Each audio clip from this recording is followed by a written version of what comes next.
can't believe I've known this next young gentleman for over 40 years. But he's been operating mainly in the film industry.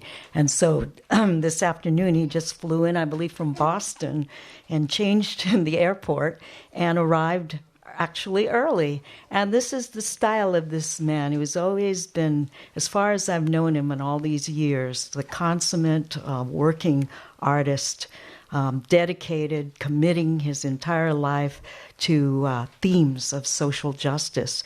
I remember his first film, Sewing Woman. Arthur and I share a similar background. Our parents are Chinese immigrants, working class immigrants, and we both have sewing women as our mothers. So the life of seamstresses was poignantly portrayed in his film with his mother, Sewing Woman.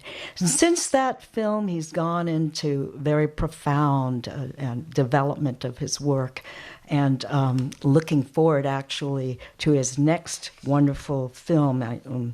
There's actually, he told me, going to be a screening in a couple of weeks at New People Cinema in Japantown on Post Street. So look out for that. And that one is a feature documentary, The Killing Fields of Dr. Hang S-Ngor. I think you'll remember him. It's about the Cambodian genocide.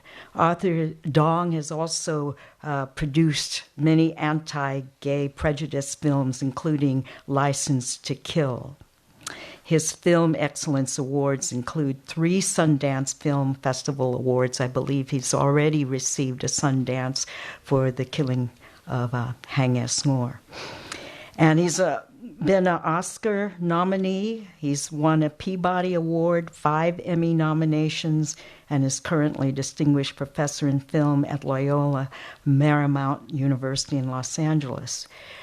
His film, Forbidden City, USA, was a film documentary, a wonderful documentary of the Chinatown nightclub scene in San Francisco from 1936 to 1970. And there were hoofers and singers of that era. And I remember my own sister-in-law her sister-in-law was a chorus girl in one of these nightclubs called Andy Sky Room.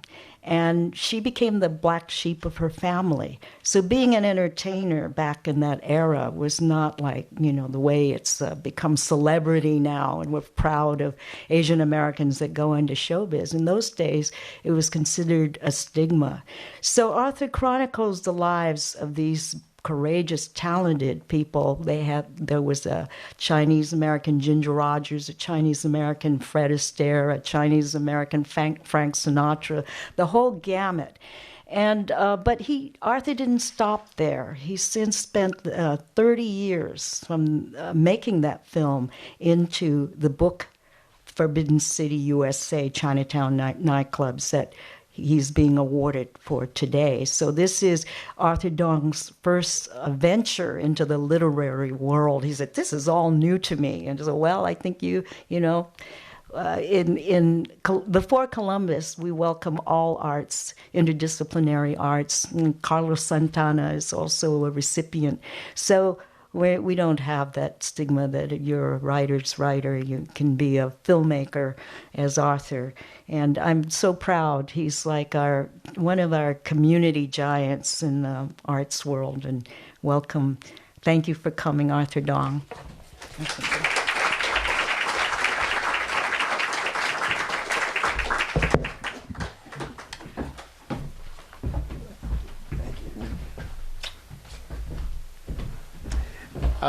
First, I want to commend the technical crew here because the sound here is just excellent.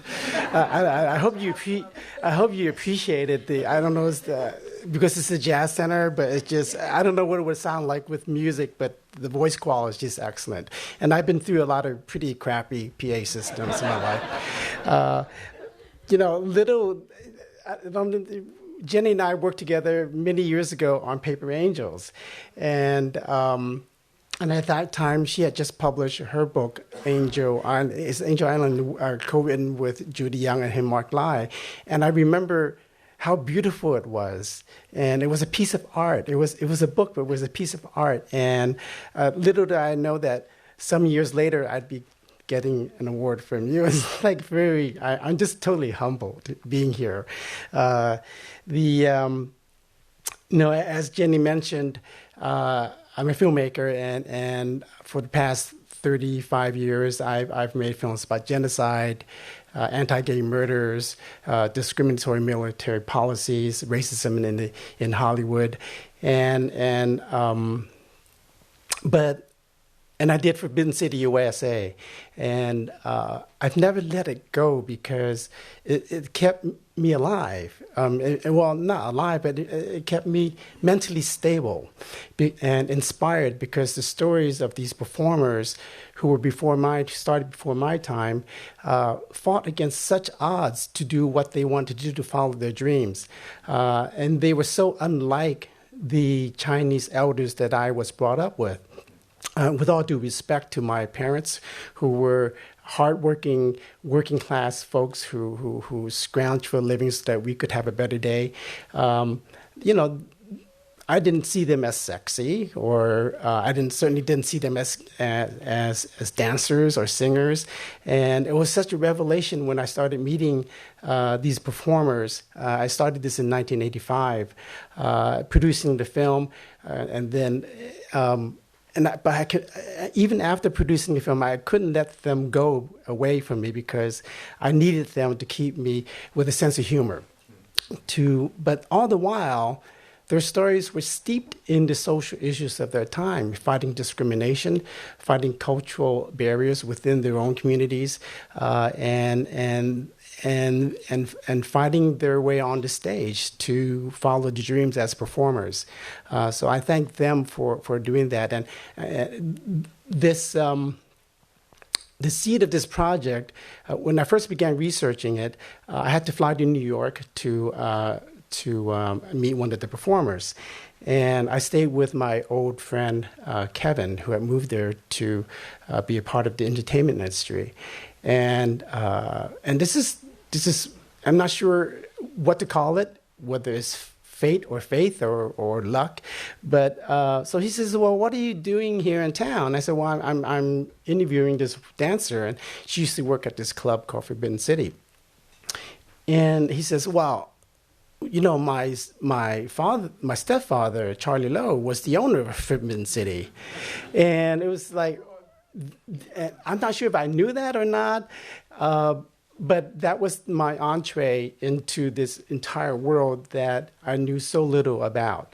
But of course, Kevin had a mom too, who married Charlie Lowe. And I always remember her as this, she was Kevin's mom, but she used to be the hostess at Senior Pico at Ghirardelli Square, if you go back that time. And I remember, and we would go to her house, and we would, hang out. She was always this elegant woman, but I never really thought much about it because it was Kevin's mom. Well, of course, she was a dancer as well and managed the club.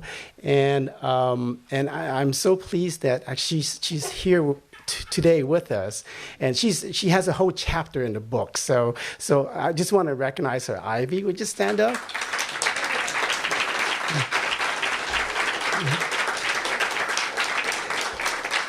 And as a kid growing up in Chinatown, right in Chinatown, and I was brought up in the sewing factory, so that was my world.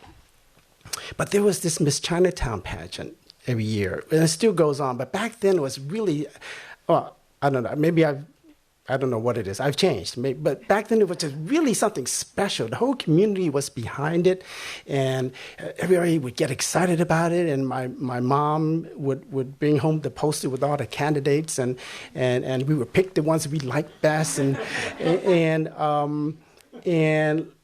I got to meet one of the winners because she herself was a performer as well in the Chinatown nightclubs. And because she started at an age when she should have been dancing at nightclubs, I'm really fortunate that she's still here with us, telling stories still. And I just want to introduce you to her as well, Miss Cynthia Yi. And if you get the book and look up the index, there's some marvelous photos of Cynthia and Ivy.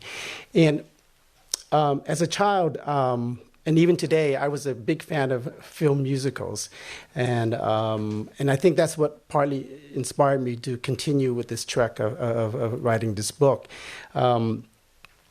And Pal Joey was one of my all-time favorite musicals because it was shot here in San Francisco. And little did I know that I would one day meet someone who actually, a chorus member that was shot in one of the Chinatown nightclubs with Frank Sinatra in the scene, meet one of those chorus girls. And unfortunately, the scene was cut from the film. But being the kind of tenacious researcher that I am, I'm still looking for that scene somewhere in the vault somewhere, and I'm going to put out a blast to all my archivist friends to try to find it. But she started in the 50s, and she's still dancing today, and she's here with us, and she's in the book as well. Pat Chin.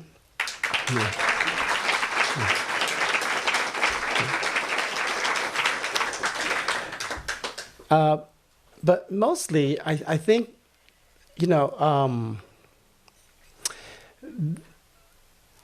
I needed someone to really push me to do this book, because I don't come from the literary world, and the idea of writing the book is just a foreign idea to me. But there was somebody who never gave up on the idea that this should become a book, and always said, keep on going, I'll help you, do whatever you need, I'll help you along with it. And she herself co-wrote a book called Coming Man, and it was just a beautifully illustrated book about the racist caricatures in political cartoons from the turn of the century.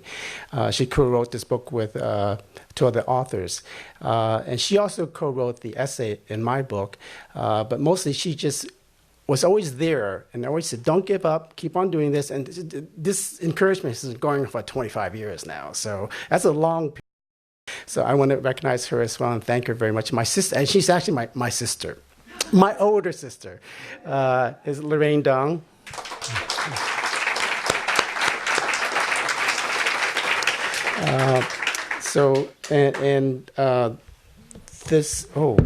This is for Craig Perez.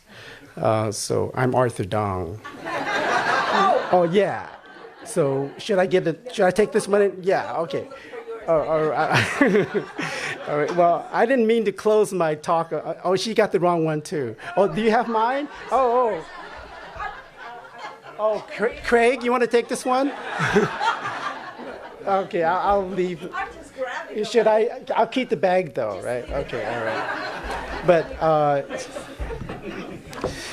I'll put it here. Yeah, that's well. This is my. I've never gotten one of these, so this is very important that my name's on it. So, but thank you very much. I'm really humbled and honored.